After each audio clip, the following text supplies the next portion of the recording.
So get interactive with us. Join us with your comments, your questions via our social media handles, because we are live on Facebook, we are live on X, we are live on YouTube, and of course, we are live on myjoyonline.com. Now, we start out with a very disturbing development in the Trafigura case.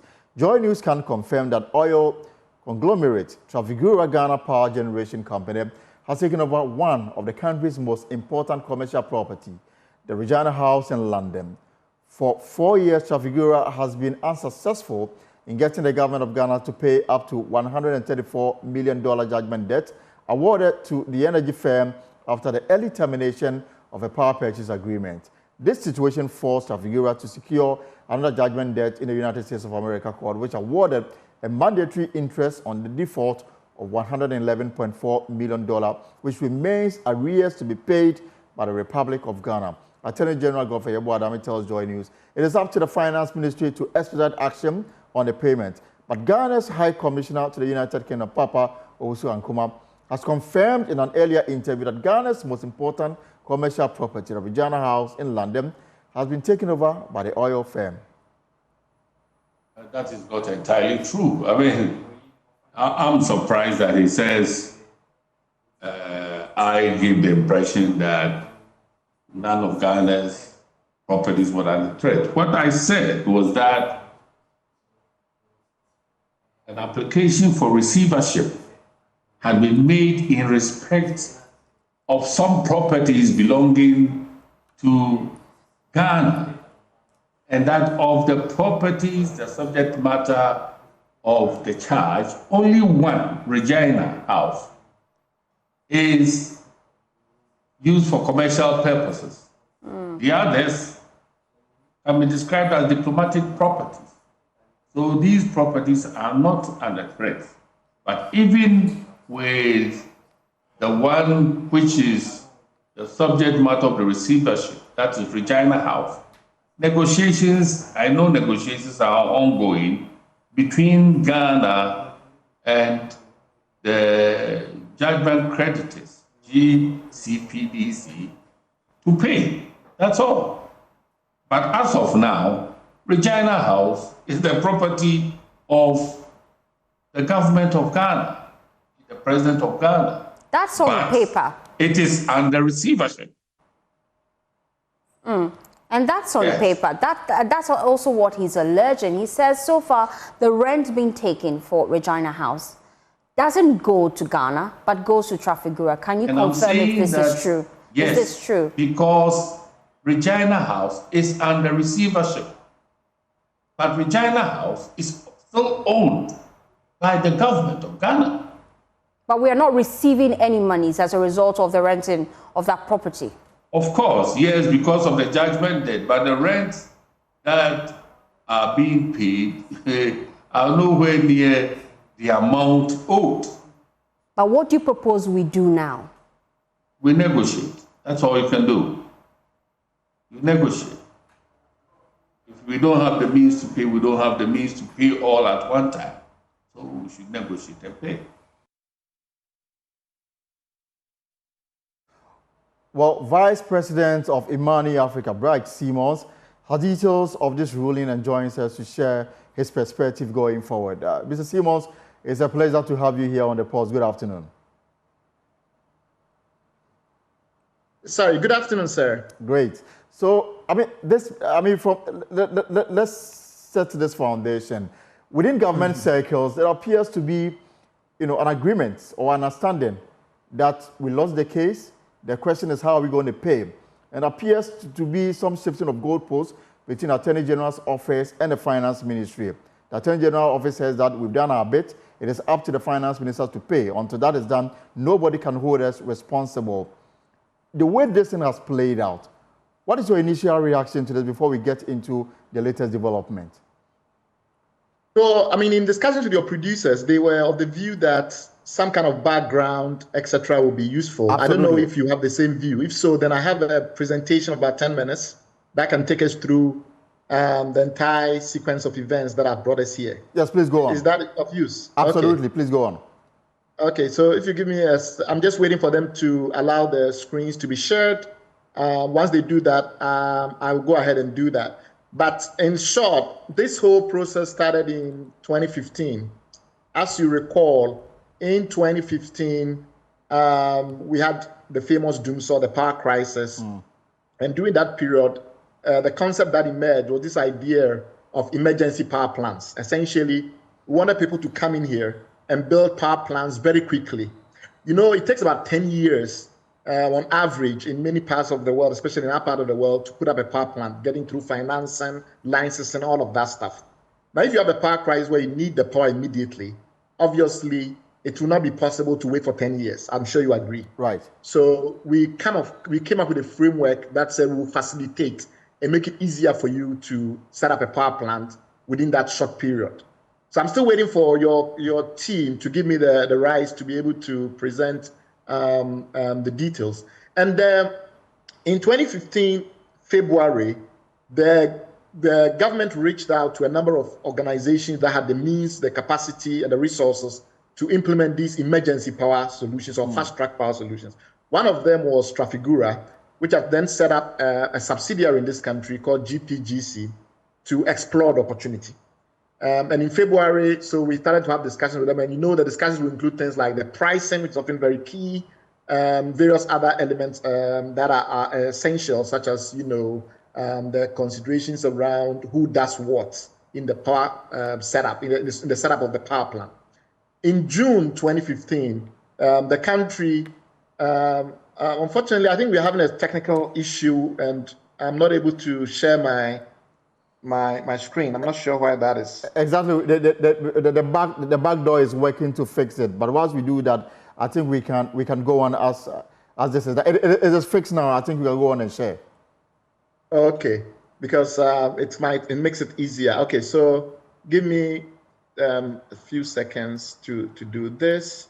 Right. So we are having this conversation with Bryce Simmons, Vice President of Imani Africa, and the developing story on this Trafigura, litigation with government is that Ghana's property in London, Regina property, Trafigura has taken over in terms of, the monetary value that comes to Ghana, because there's a judgment that they need to recover. The reason why they have taken over this property. So, as confirmed by Ghana's High Commissioner to the UK, Papa Wusu-Ankama, we are not getting any revenue from this property because of the development that took place in court, and the Trafigura has taken steps to enforce the court ruling.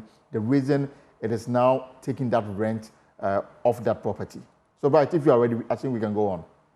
Indeed. So let's now start by looking very quickly at the project itself, which is the power plant, which is in essence at the root of all these controversies. So the power plant is a very simple idea.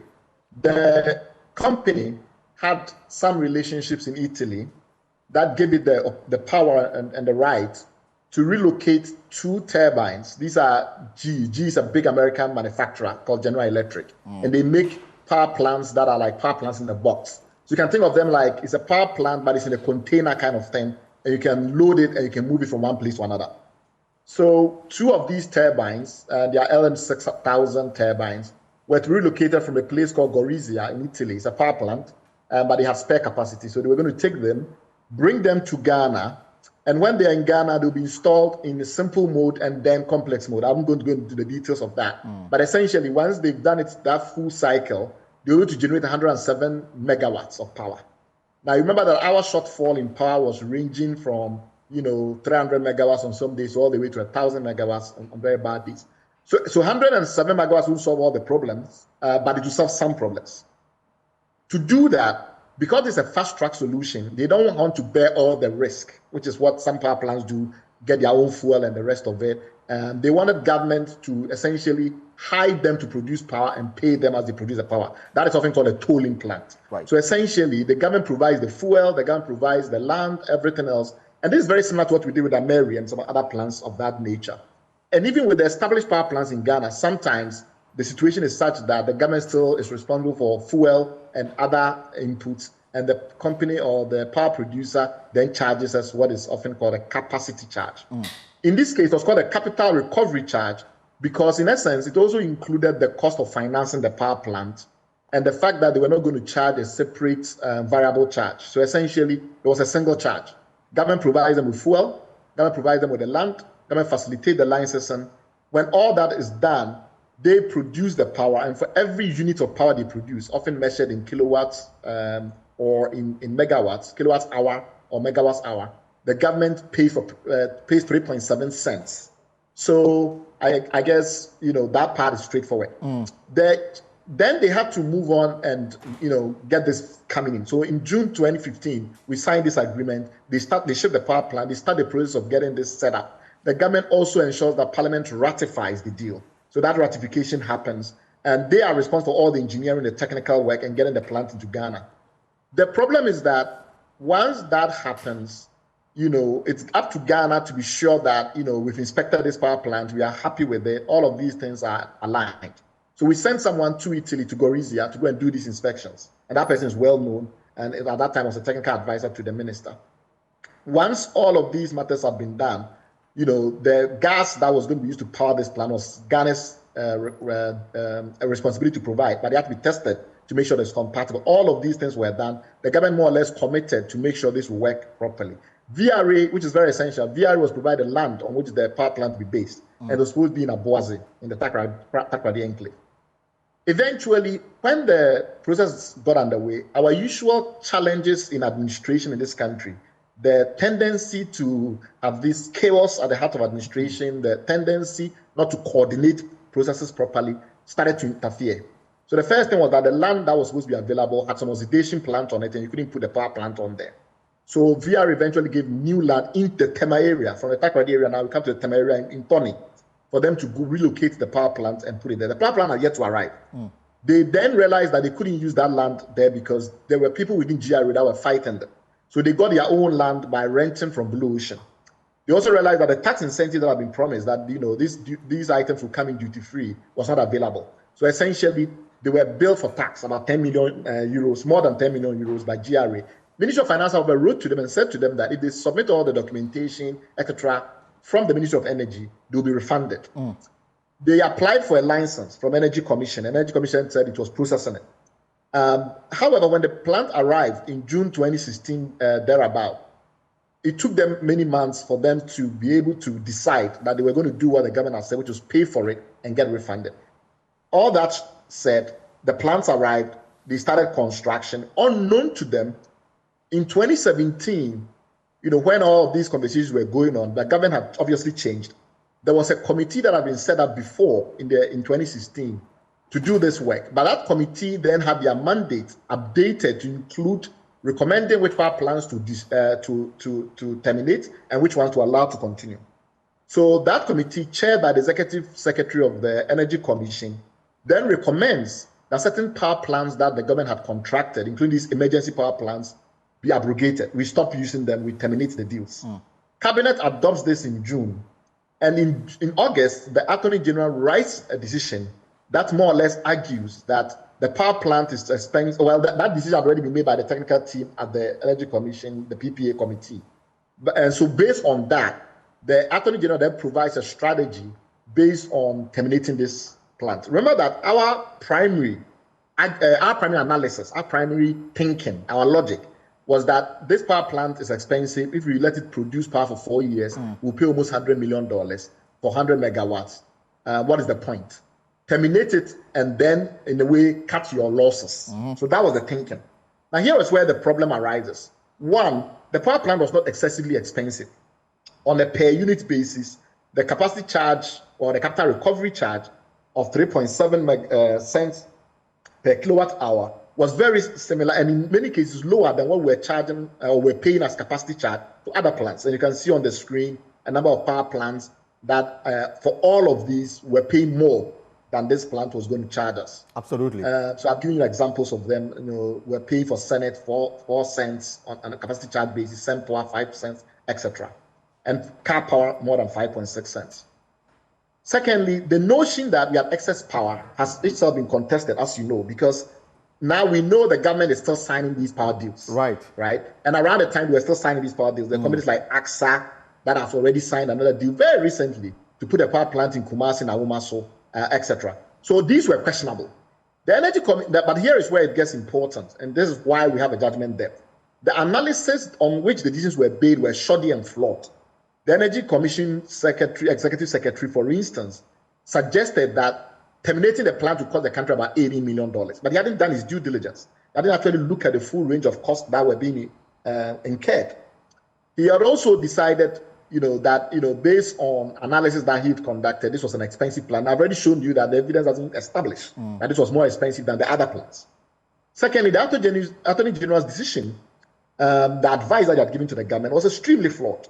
He had suggested, for instance, that the licensing was not done, and because the licensing was not done, the company did not even have the power to enter into a contract in the first place, that the plant was a second-hand plant, that because of all these reasons, if the government terminated, it is rather Trafigura that will pay Ghana an early termination charge. Yes.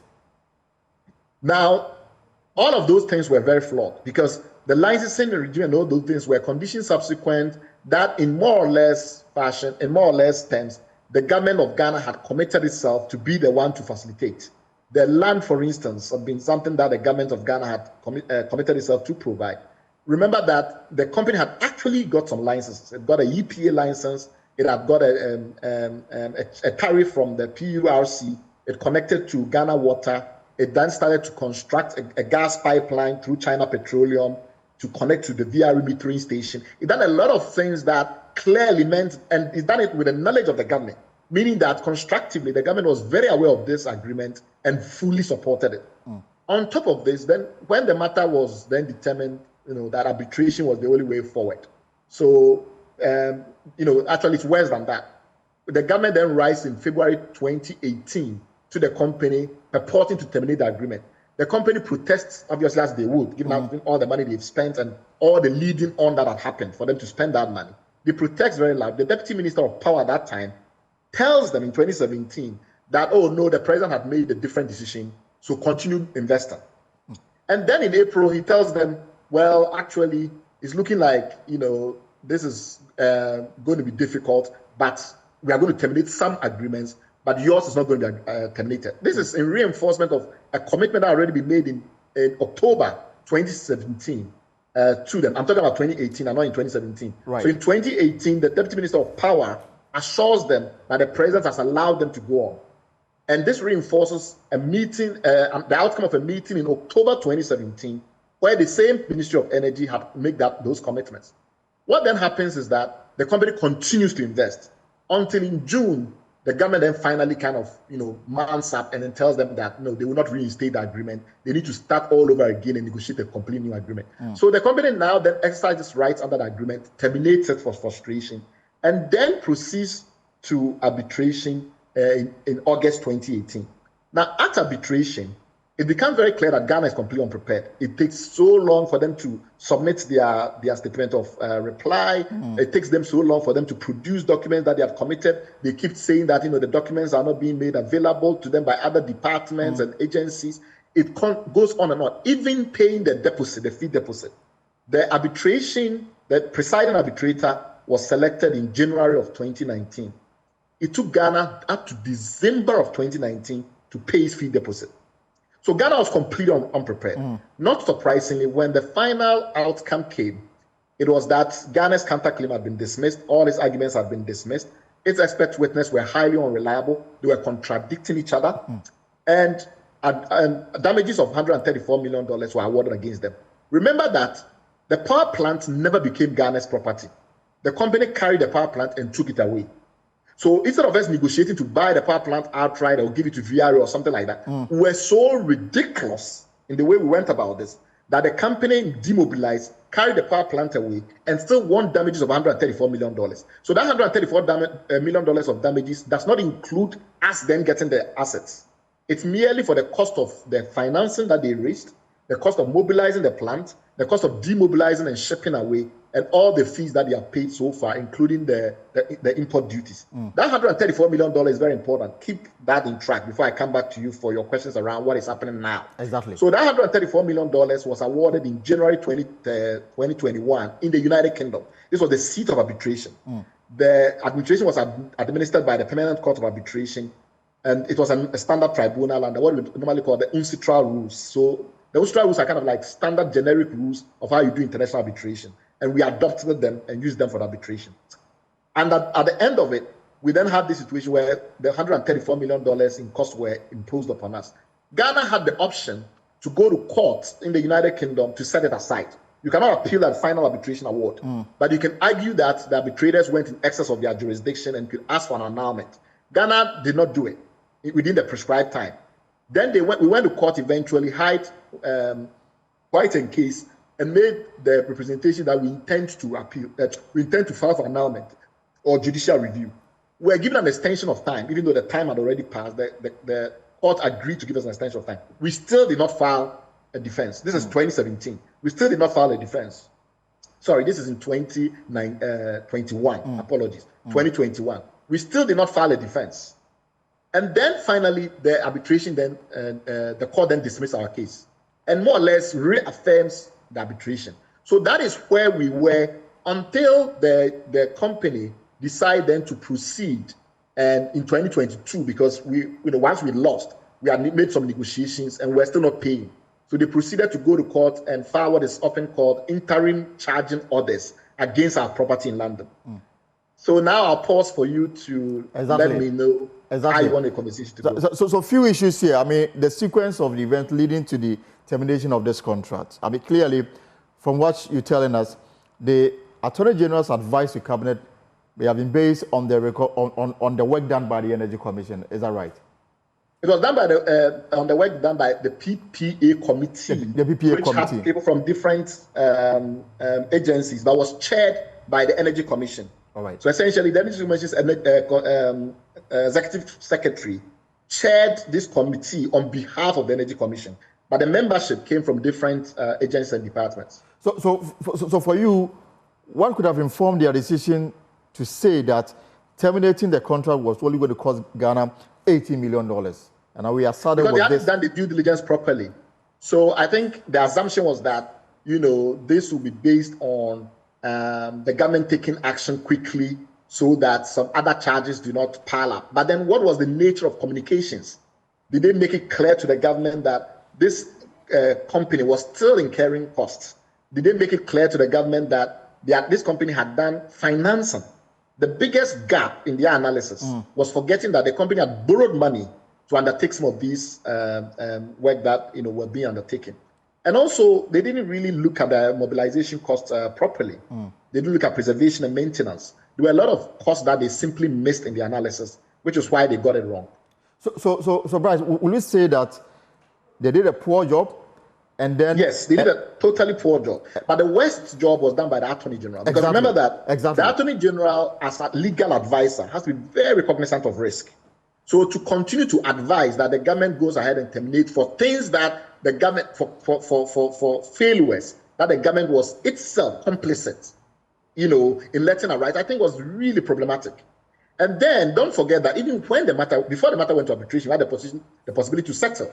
We didn't have to wait for the matter to get to arbitration. It's the duty of an attorney general to look at the case and say, look, you don't have a good case. Look at all the issues. You need to settle. They didn't do that. But the matter went into arbitration. During arbitration, they still had the option to engage the company to. Right. So we appear to be having connection issues there with Bright Simmons. We'll sort it out and continue because there are still few issues that we want to clarify before we get to where we are now. Bright Simmons is the Vice President of Imani Ghana, and he's done a lot of work regarding this Trafigura, litigation with government. Now, the latest is that the Ghana's property in London is at a risk of being taken over. That is, if Trafigura is unable to collect all the money he wants to collect within the period that it has taken over the collection of rent on this property in London. Then this property we are talking about is the Regina property in London. So we'll try and get right back on the line. Already, the minority, they made it clear that some people must be held responsible. Dr. Kwabena Donkor, who was Power Minister then when this contract came into fruition, is making the case that some individuals at the Attorney General's Department and, of course, the Ministry of Energy should be held responsible and then made to face the full rigors of the law for causing financial loss to the state. The amount of money involved is $134 million US, and now compound interest is building on it, which which means that unless we're able to find the money and pay out, we'll continue to incur more losses and we'll continue to pay. So we'll get Bryce Simmons back because we have a lot more to chew on this issue as we try to exhaust the many issues around it. Let's take a short break and return with more on the Trafigura matter.